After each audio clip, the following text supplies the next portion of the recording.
So good afternoon. My name is Adam Roževič and I am policy analyst at the Europe Studies Center, Eastern Europe Studies Center. And it's my pleasure to welcome you to our webinar on the future of the Baltic Sea region security. The aim of our today's event is simply to discuss the developments of Finland and Swedish relationship with NATO in the context of Russian aggression against Ukraine. And today we are joined by two very distinguished experts, Margarita Šešelgytė, the director of the Institute of International Affairs and Political Science at Vilniaus University, and Oin McNamara, visiting research fellow at the Finnish Institute of International Affairs. We're also streaming this discussion live on Facebook, and we are joined by a few viewers on Zoom platform. So to speak very briefly about the order of our discussion. So at first I'll ask our experts, our speakers to present their very short introductory remarks, and then we'll open the Q&A session. So maybe without any further ado, I'd like to ask dear Margarita to start the introductory remarks. Thank you, Adam, for introduction, and it's a pleasure to be here. I'm just thinking where to start. Indeed, security situation in our region has been deteriorating since I would say 2008, since the war in Georgia. Not everyone saw that, but definitely we saw that in that way that Russia is becoming more aggressive. There are less and less barriers to stop Russia. It does not have some internal legal barriers. It does not respect international law. And the ambitions are growing, and these ambitions are also related to their need to mobilize society to support regime. But I think that even being very skeptical towards Russia's potential change and being not having the pink glasses regarding what Putin is capable of doing, very little or none of us have expected the war of that scale to be happening in Europe and that this war would be waged by Putin's regime. So the security situation has changed completely in the region, and that also changed the thinking and the, let's say, concepts that we were having about how international relations work. And also it touched upon the concepts of deterrence and non-alignment, because both of the concepts are related to the notion of trust, certain trust, how the enemy would behave and what we have to do to dissuade the enemy of behaving one way or another. So the deterrence measures that we had in place and that Ukraine had in place didn't work, and obviously didn't stop Putin from taking these actions. So that's why we do not have confidence that any of the measures that we have at the moment would be sufficient to protect our security, to ensure our security. And I think that this change in this conceptual change was one of the driving forces in Sweden and in Finland to take the decision to approach NATO for NATO's membership, because the level of trust that the existing measures would work in the future is almost zero. What is the result? What is the outcome? I think that the outcome is very good for the security of Baltic Sea region. First of all, Baltic Sea becomes almost an internal sea of NATO, and it gives a lot of opportunities for the Baltic countries and Nordic countries to protect themselves from Russia, but also limits the freedom of maneuver of Russia that it used to have prior to this decision. Adding the very capable armed forces of Sweden and Finland to NATO. It's a big contribution to the alliance, but also it means additional things to the security in the region, because the military balance in the region for ages has been favoring Russia. And now it has been reduced. The Russian advantages have been reduced because they withdraw some forces to Ukraine, but still it is it favors Russia. So adding Sweden and Finland to that changes the strategic balance. It's very important politically, and also why I say politically, bringing to NATO more of the countries who have quite a good idea about Russia and the security in the region. And so it increases the security in the region to a great extent. The only potential challenge that I could see, and I already heard today, there was a reaction in Russia. Dmitry Peskov stated that the response will be immediate and, how did it put it, symmetric. So that could be, they could use some measures to destabilize the situation in the region. But I'm sure that the governments in Finland and Sweden, also in Baltic countries, are preparing for potential scenarios how Russia can try to intimidate these countries. And they are getting, some measures, putting some measures in place to react to what could be imposed. So here I stop. Thank you very much. Ian, the floor is yours.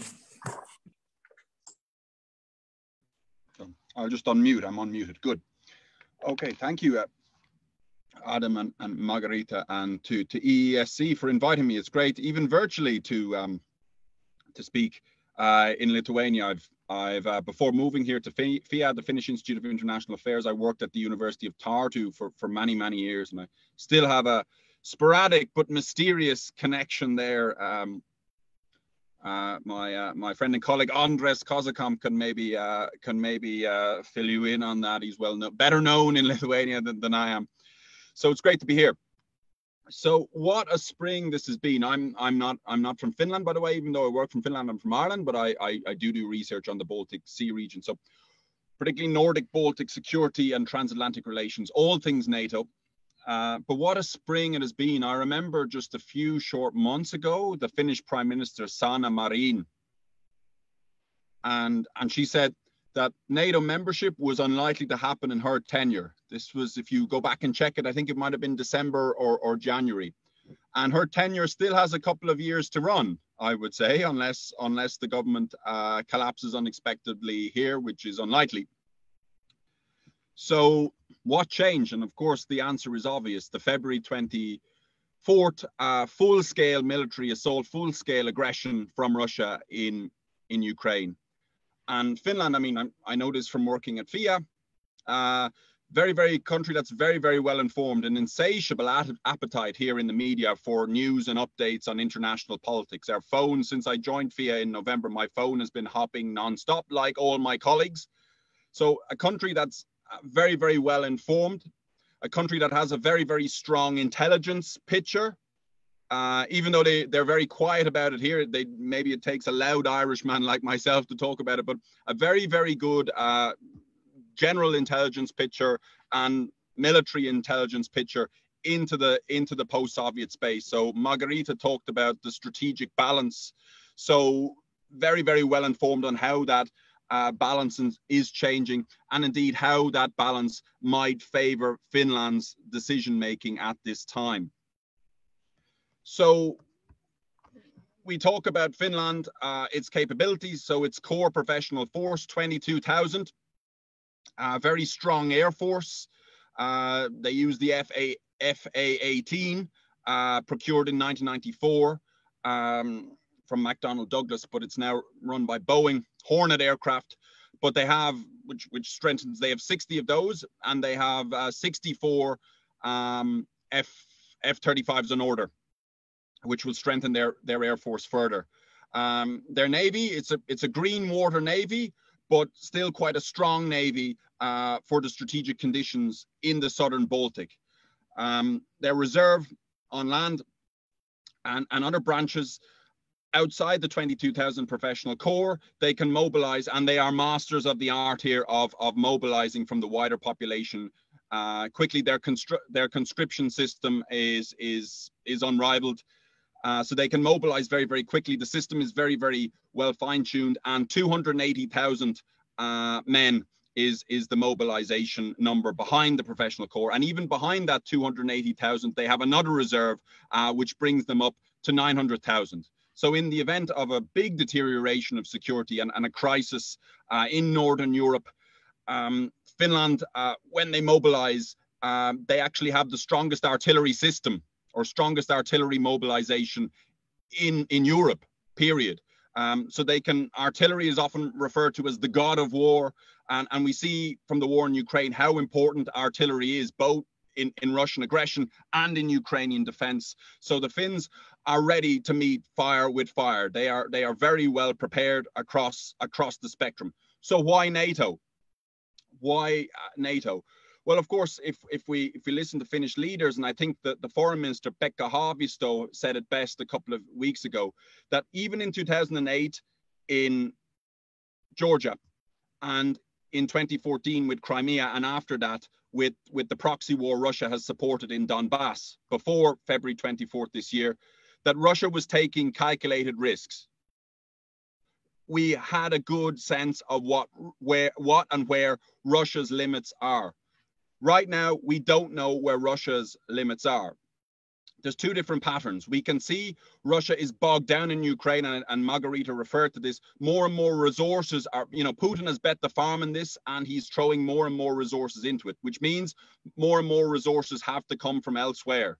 So in terms of a big buildup, Russia would be seriously overstretched if it would respond to Finland in that way. Nevertheless, we have seen very unpredictable behavior. We've seen missile strikes. We've seen lots of hybrid interference that Russia, even though it is overstretched in Ukraine, could respond with.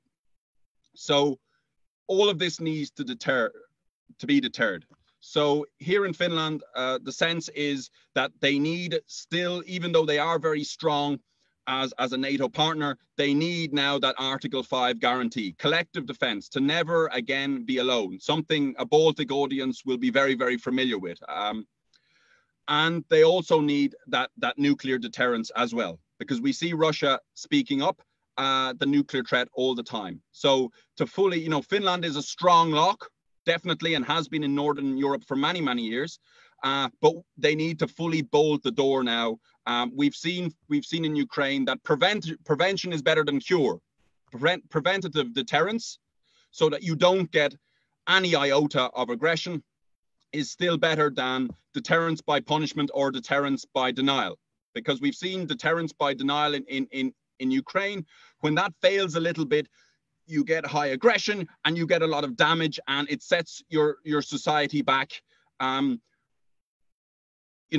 To disastrous levels. They project that the Ukrainian economy will contract by 45%. This year, we see high refugee flows out. This is devastating for society, and Finland does not want to run that risk, particularly when the NATO option is available. So right here, it's very much carpe diem at the minute. Seize the moment that this is the right time, and that's why Finland has led on this. Finland has been the leader. Between Finland and Sweden, most of the first moves have been by Finland. So how do we expect Russia to respond? So Russia is overstretched, but we will see posturing. We will see military intimidation in different regards. We've seen Peskov's statement. So snap military exercises, speaking up the nuclear threat. Small build-ups. Finnish commentators talk about maybe refugee flows from third countries that we saw in the autumn in Lithuania and southern Latvia. We've seen in Finland before refugees from third countries turning up in the Finnish Arctic, where there's very, very little infrastructure to process them. So that's clearly an effort to direct a crisis by Russia. Cyber interference here. I work for the Finnish Institute of International Affairs, which is under the Finnish Parliament. So again, we are warned, all Finnish servants, civil servants are warned here to be careful with cyber hygiene and malware and anything suspicious. Be very, very wary of it, particularly at this time. Disinformation.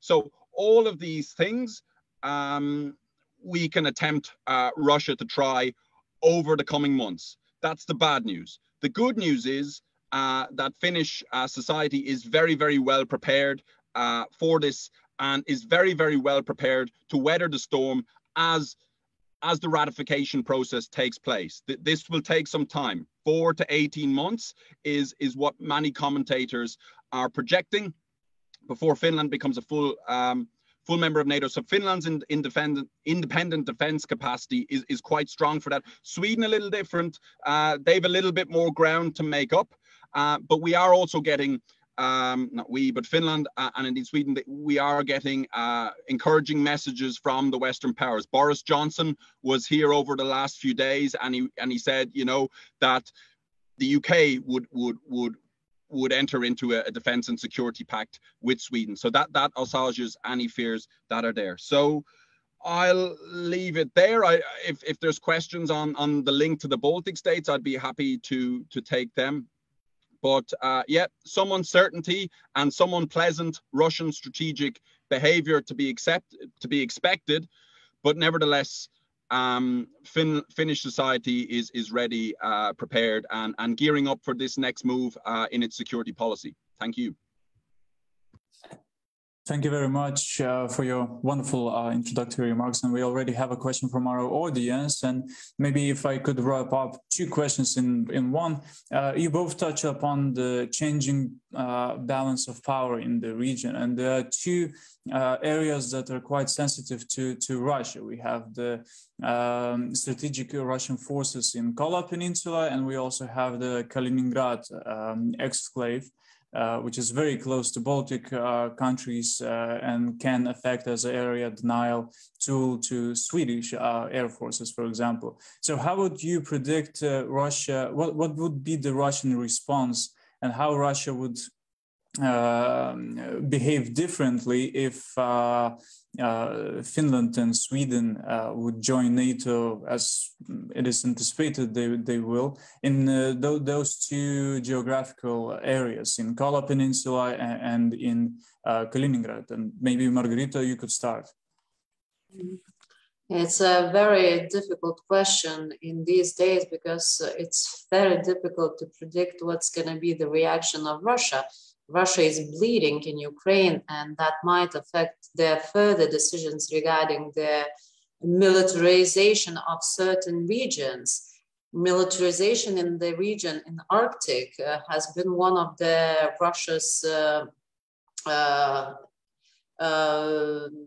directions of their defense reforms, of their defense policy. And there was a big headache for many countries, particularly for the Nordic countries, what this militarization would bring, and that this militarization could become, you know, source of potential new conflict, that the Arctic region would become an area of new conflict. So I think that, you know, the fact that both Finland and Sweden are joining NATO would again shift the balance in the Arctic to the favor of NATO. So that's inevitable. And having in mind that Russia is bleeding in Ukraine, that gives also an opportunity that in several years, Russia will not have so many resources for the reinforcements in the Arctic. So that's answering to the question on the forces in the Kola Peninsula. Going back to Kaliningrad, militarization of Kaliningrad was a big headache for us, for Baltic countries, in particular for Lithuania. And of course, there are questions about the weak links in our defense. So what is the weak link and where we have to put more reinforcements, so where this threat can come from. So is it Suwalki gap, or is it the Kaliningrad, which is heavily militarized? But with the membership of Sweden and Finland, again, we are having new window of opportunities to hurt Russia by, for instance, closing Kaliningrad and denying the access to Russia via the sea. What would be Russia's reactions? It's very difficult to think about that, how important it would be for Russia, and how hurtful it would be for Russia, and how much willing they would be to do something to intimidate us. But one has to bear in mind that the opportunities for us to close Kaliningrad are getting bigger. Thank you very much. Owen? So, I mean, something I'm asked a lot here by Finnish journalists. Everyone knows Finland, for a small state, is quite strong, but what will Finland have to do in return? This is a question that does cause a little bit of mild tension and debate in Finnish society. Particularly, I think now nothing is uniting the Nordic-Baltic region at this moment, like Russia is.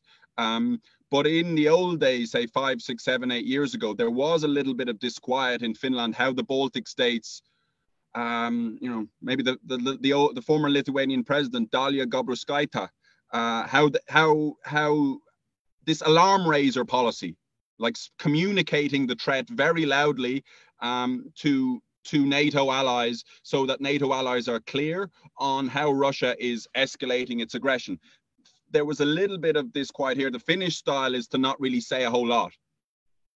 Speak softly and carry a big stick, as Roosevelt once said. But now I think cooperation was quite good before, but now I think everyone is very, very clear that we need to be open in our discussions and talk about these things a little bit more. So that we're much closer on political communication, I would say, at this point, which is good. So on Northern Europe and the Kola Peninsula and things like that, I think one thing right now, and this is changing, and it will change at the Madrid summit in June, is that when NATO's enhanced forward presence, we have the small battle groups over battalion sized in Estonia, Latvia, Lithuania, and Poland, more forces moving in now into Bulgaria and Romania and a couple of the other Visegrad countries too. But beyond that, or behind that, it's all about mobilization from the Very High Readiness Joint Task Force and from the NRF, the NATO Response Force. So you're talking, when all calculations are made there, you're talking 30 to 40,000 troops that will need to be mobilized. So one of the values previously seen in the Enhanced Opportunities Partnerships, which Finland and Sweden agreed with NATO in 2014, there wasn't much talk about this, but if Russia enforced anti-area access denial from Kaliningrad, if it had an A2AD bubble, blocking NATO from Kaliningrad through the Suwalki Gap, if, as Margarita said, the Baltic states and NATO couldn't short-circuit Kaliningrad first, if there were problems, if Russia had a strategic advantage from Kaliningrad, NATO communications and NATO supply chains, crucially, could be accommodated further north. Because we need that mobilization if the security situation deteriorates further from west to east. That's the way the enhanced forward presence works. That is how it is being reinforced. So I think behind closed doors, everyone was quite clear on that previously, but Finland and Sweden in NATO now will make that crystal clear. So this is very, very good for NATO communication systems. It is very, very good for NATO's mobilization, supply chains. It opens up more options for supply chains and thus more options for stronger military mobilization, should that be required. So all of this is very, very positive for deterrence in Northern Europe right now and for the strategic balance. On the Kola Peninsula and elsewhere in the militarization of the Arctic, I think Margarita said it very, very well, that Russia is bleeding. So it can't really afford permanent forces, a permanent or a very persistent military build-up there for very long, because these forces will be required elsewhere. Ukraine primarily, but Russia also has threats on its southern flank as well. So it is overstretched, it is bleeding. So we're likely to see posturing, intimidation, fear, but the strength which Russia can project behind that is questionable in my mind. And I think I discussed Kaliningrad first. So from that, I'll leave it. We did mention Ireland and NATO membership, unfortunately, very, very briefly. Ireland, there was some discussion about this from politicians in the first couple of weeks after February. But now we had a public opinion poll very recently, 70% of people still favor neutrality. So Ireland is still sticking to its guns, so to say, with neutrality, as Finland and Sweden move the other way. Thank you very much. And I myself have one question regarding how Russia miscalculated the Finnish and Swedish reaction to its war in Ukraine, because it seems, as Russia declared publicly, that one of the reasons why it began the war in Ukraine against Ukraine was that Ukraine wanted to apply for a NATO membership in future, and that future was quite far away. It looked at maybe not 10-15 years even, but now we have the situation that the application of Sweden and Finland to NATO is imminent. I would like to ask about your opinion about the Russian calculus. Where they did the mistake? They misjudged the opinion polls in Finland and Sweden, or they thought that the war would be much shorter, and thus the Finland and Sweden would simply would not hop on this train that is going on right now. What is your opinion? Maybe Margarita, I could ask you to start. Thank you, Adam. I think that, first of all, membership or non-membership of Finland and Sweden was not a primary goal of Russia in their strategic calculus. In starting war in Ukraine, they had entirely different goals. First of all, punish Ukraine and recreate probably Soviet Union. So I don't think that they strategically calculated all the potential consequences of this war. And of course, there was a huge miscalculations about how this war will look like. So again, this does not have, in their mind, the scenario did not have probably these potential repercussions with Finland and Sweden. When it comes to the opinion polls in January, I think it was only 28% of Finns speaking in favor of Finnish membership in NATO. March, the figures dramatically have changed, bringing it to 61%. So we can not rely on the public opinion support in these very different situations, in entirely different, very precarious security situations, which indeed push these changes, made those changes possible. And I think that, again, Russia still does not understand to a certain extent that the previous concepts like deterrence and non-alignment does not make sense today, because no one's trusting Russia any longer. So Erin was talking about the deterrence, difference between deterrence by punishment and deterrence by denial, exactly because of that. Because these countries, these small countries here, we cannot afford deterrence by punishment because we are too small. And the scenario where, you know, NATO will have to defend us already after the Russia's invasions is terrible, and from all the angles, if you look at it. So I think that that was also driving force for Finnish decision. And there are a lot of mistakes on Russia's side, but these are mostly probably related to the wrong premises that they made. Thank you very much. Owen?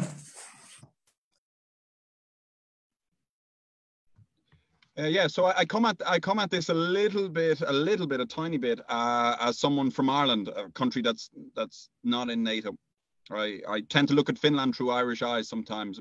Ireland and Lithuania, of course, have close relations. We have a big and very welcome Lithuanian diaspora in Ireland. When I meet someone on the street when I go back home, I'll have to tell them I gave this seminar. They're always happy when you hear that there's an Irish person with connections to Lithuania. So thank you very much again. So coming from Ireland, I mean, Finland for the last 10 or 15 years has been very, very well prepared through its cooperation with NATO and its public opinion. That even if you weren't in favor of NATO membership in Finland, you were still likely to be pro-cooperation.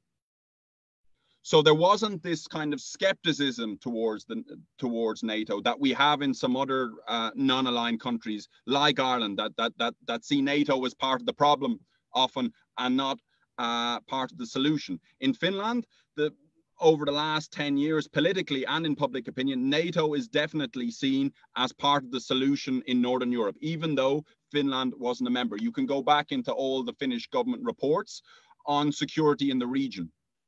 The debate here in Finland was rather driven by whether partnership was enough or not. Now we've got to the sense, and driven by public opinion, this is bottom up. Very, very extensive polling done here in the last few months, that now is the time that cooperation was good. It served its purpose for the strategic circumstances at that particular time in the last decade. But now the situation has changed and Finland requires more deterrence. So they think about these things very, very carefully up here. The debate is very, very detailed, and now is seen as the right time for the regional balance as well. A very, very well-informed decision, all things considered: military opinion, public opinion, intelligence opinion, political opinion, opinion within the parliament, opinion from the president. So everyone is on the same page. So Russia miscalculated, and they've done this many, many times now.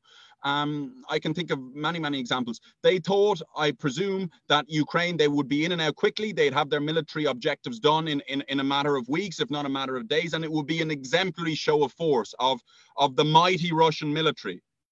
And they probably thought from that we would get a lot of appeasement and a lot of efforts to negotiate with Russia and to accommodate Russia, and Finland and Sweden, their fear would take them away from cooperation with NATO rather than, you know, driving them into the arms of NATO membership. And I'm not so sure if you saw the interview with the Finnish president or the press conference he did with Boris Johnson. I mean, he looked straight into they asked him, what message would you have for Russia? And he looked straight into the camera and he said, for Russia, our message is very clear. You caused this. You caused this by your aggression. So everyone here, public opinion, all different sectors of opinion here are on the same page. The Nordic Baltic region, all on the same page. And Russia has underestimated. The opposite has happened. And we've seen this before. I mean, I remember I've studied Estonia quite closely, and Estonia's NATO membership over the years, written on it. I remember after the 2008 war in Georgia, that Estonia, I remember when I first moved to Estonia 2010, but I spent some years before that, 2008, that they were abolishing conscription. They were going to move away from total defense in Estonia before the 2008 war. What happened? The 2008 war happened. Estonia didn't abolish conscription. It strengthened conscription. And from there, now we have spring storm exercises every autumn. Its defense posture has only strengthened because of that 10 years of preparation. Lithuania, the story is a little different, a little bit more intermittent with conscription. So Russia's actions in 2008 strengthened the Estonian defense system, and their actions in 2022 have strengthened Finnish deterrence, exactly the opposite to what they planned. So their pattern with underestimation is long and tenuous, and they should probably look into that with Mr. Putin, I would say, because it's not delivering very good strategic results for Moscow right now. Well, thank you very much. And we have one more question from our audience. Could you voice some potential obstacles to a smooth Finland's succession to NATO? Margarita, maybe you could start. Thank you. Potential obstacles. So difficult to say. I don't see many of them, because in terms of interoperability and the strength of armed forces of both Finland and Sweden, there are no questions.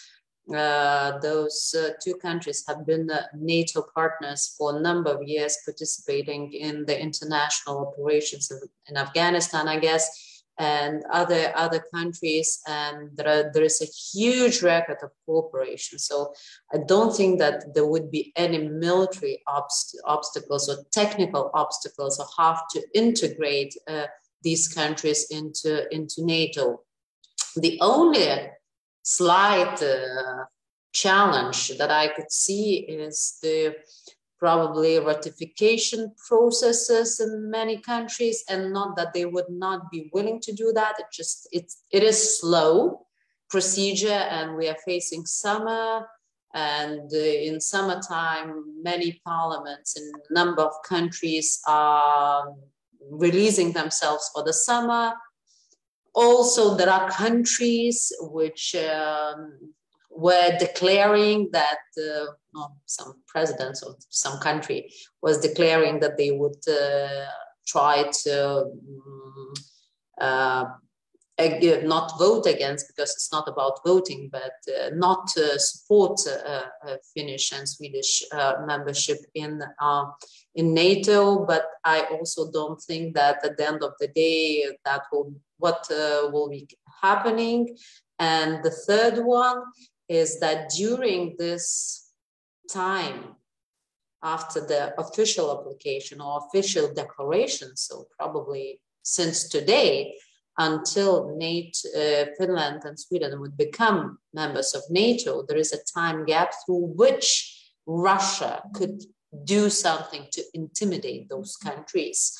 And that's very symbolic, to show, yes, you took this decision, so now you are not yet protected, but we could do this. But on the other hand, the US has offered the security guarantees, so they cannot do something very bad, but they are masters of creating some small problems which are still hurtful. So these challenges that I could see, but maybe has more info on what is the thinking in Helsinki on these issues.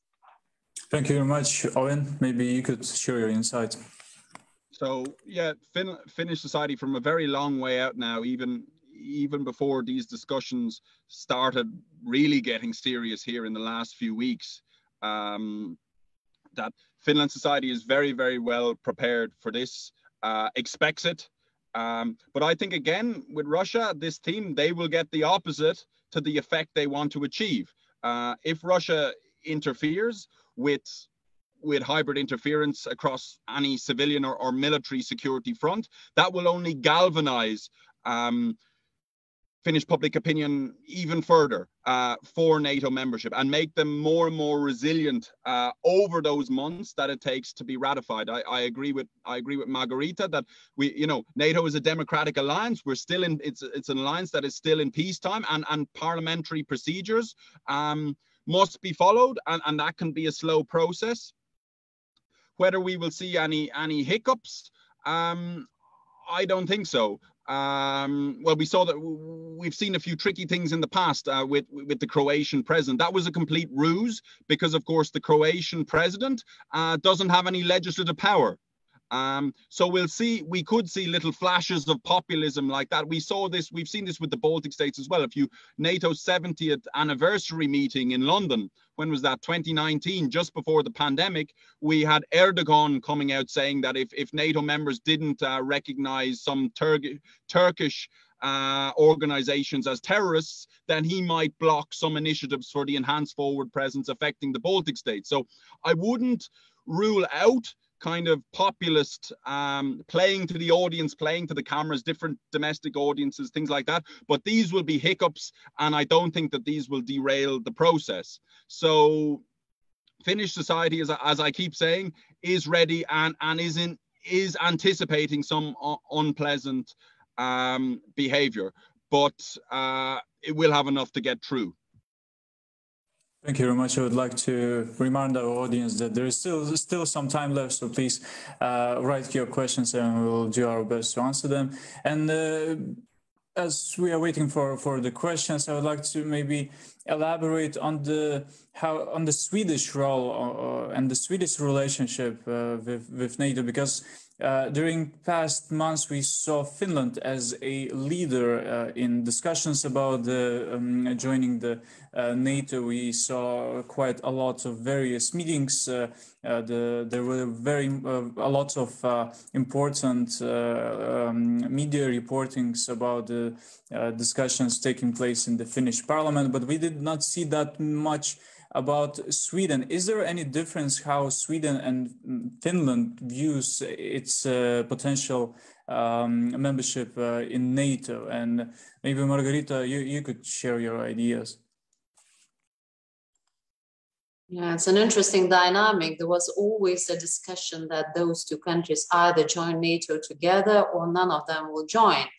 And there was also always all sorts of jokes, who is the leader in joining NATO. So Swedes would say that, they would be the one who will be the first to initiate this discussion, but Finns would say, no, it's not true, because when you look, at the society, maybe we are more ready. And the numbers, the figures in the society supporting NATO are higher in Finland. But I think that there are so many factors which has caused the situation that we are facing today that we won't have even time to go through all of them. However, I think that there is a higher support in Finland on the decision makers level at the moment. You have to bear in mind that the current ruling party in Sweden, they are not very big NATO fans, and it took some time to swallow this, that could be a window of opportunity. And of course, it could be a window of opportunity because, you make a major step, and that's favorable for your political agenda. So I think that they're catching up and doing this, and eventually I am convinced that the result would be positive. But I also probably see more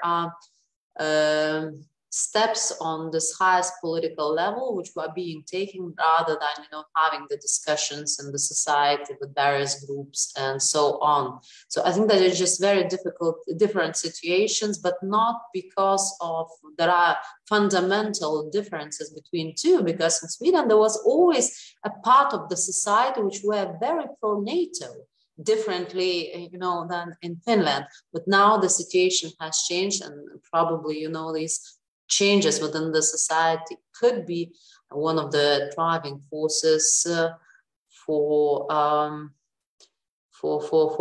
these differences. Thank you very much, Owen. Yeah, so Finland, the big difference, of course, as raised in the literature. I worked as a lecturer at the University of Tartu for a good number of years. So I'm always pointing back to the old literature. So in the literature, all this, as a Swedish scholar called Fredrik Dosa, who writes about the strategic culture in both countries. And he always highlighted that unlike Sweden, Finland was a border state, and it felt like a border state up against Russia's border. But it's behaving a lot different now as a border state than it did in the past. It's aligned a lot more now to the thinking of the Baltic states than the old days of Finlandization and trying to get that balance. So even within Finland, they say they're no longer neutral. They are fully aligned with NATO, or not with NATO, with EU principles as a leading EU member, and they are militarily non-aligned. That is the official line right now. But when we look at this balance, they tried. I mean, they really tried to talk Russia out of its aggressive posture. I mean, if you remember 2016, 2017, those years, we had summits between President Niinistö and President Putin. Niinistö was an important contact for Russia within the European Union. We had the Trump-Putin summit in Helsinki in 2018. It used to be said that Finland's trade relationship in the Baltic Sea region was far more extensive than any of the other countries. So even when things were really, really bad, that there was always something for Finns and Russians to speak about in this kind of balance. If you couldn't talk about security or politics, you could always talk about trade. But because of Finland's strong, resolute solidarity with EU sanctions, this trade relationship has taken a big blow as well. So what we're seeing is Finland, its security is becoming a lot more like the Baltic states, and its outlook, even if the discourse is a little different, its outlook is becoming, it views Russia a lot more like the Baltic states probably than it once did. So it no longer thinks like a border state. With Sweden, they have Margarita talked about it in terms of domestic politics. They've always had Finland as a buffer state, so they don't feel the Russian threat as hard. But they're not as well prepared. They haven't done as much homework as Finland has for territorial security. And that's not totally their fault, because of course NATO these days is a multi-purpose alliance. I know you guys will know this. In Lithuania, you guys led the provincial reconstruction team in Gore, for instance. Remember those years, you know, in Afghanistan. So Sweden delved into expeditionary security provision a lot more than Finland did. Finland kept always one eye on its territorial defense, whereas Sweden was a lot more enthusiastic about expeditionary forces. They demilitarized Gotland, they abolished conscription for a spell, and they moved their force structures in a way that would allow them be interoperable for other expeditionary operations far from Europe. We saw them take a fairly significant role in Libya in 2011. They led, I think, one, if not two, or they led a very large provincial reconstruction team in the north of Afghanistan. So because of this, they are relearning deterrence now in Sweden. And they have a little bit more, not significantly more, but a little bit more ground to make up on Finland. But the threats are there. I mean, we spoke about the ratification process. You know, maybe Russia could spring a surprise in Gotland. That was demilitarized for a bit. Finland or Sweden now has a tripwire force there. That is a real Achilles heel in the region, and something the Swedes need to be a strong lock on this time, because of course it's only 100 kilometers from Kaliningrad. So a quick raid, if you put Russian fighter jets or Russian surface-to-air missiles on Gotland, it could be lights out for the whole region. So Sweden needs to be very, very vigilant. It's moving in that direction, but still not quite as much homework done as Finland, but nevertheless significant, and would still be a strong addition to NATO if it were to join. Thank you very much. I would like to remind our audience that we have time for one more question. And as I don't see any more questions, maybe I would like to also ask about the military deployment to the Sweden and Finland, if those countries will join NATO very soon. Can we expect, for example, US permanent or maybe rotational presence in Finland or Sweden? How this will change the calculus of whole regional security, and is how the reaction of the Russia, what can Russia do about, for example, if US or maybe any other country would deploy, for example, enhanced presence groups in in Finland or Sweden. So maybe Margarita, you could start, and we don't have any more questions, and then we could wrap up the discussion. Thank you, Adam. But that's the question for a Nobel Prize. It's very difficult to say at this stage. First of all, those countries have to become members of NATO, and then we'll have to take the decisions about NATO reinforcements in the region. And it's likely that these processes would be not happening at the same time, because when we're talking about the reinforcements in the region, we are looking to the forthcoming Madrid summit. And at that point, there should be changes in NATO thinking on redefining the defense or deterrence in the region, that we have to take away this thinking that deterrence by punishment is working here. It is not working, so there will be at least a lot of pressure from these countries in this region, but also including in Romania and Bulgaria, Czech Republic, Slovak Republic, to retain a substantial presence and maybe to invest more in the security of the region due to the changing security situation. So these decisions will be made, and we'll be talking more forces here, but also different probably defense plans and probably different mindset.